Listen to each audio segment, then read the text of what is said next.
Accento parte prima. L'accento può essere tonico oppure grafico. L'accento tonico, o accento semplicemente, è il maggior risalto che viene dato ad una sillaba nella pronuncia rispetto alle sillabe vicine.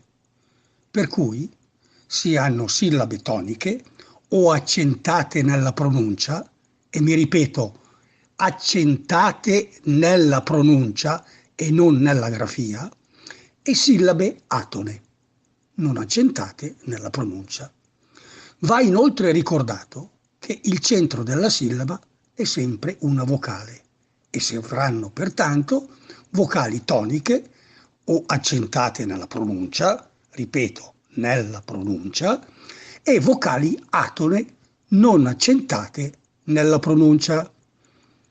Nel milanese, come in altre lingue, la posizione dell'accento nella parola è variabile.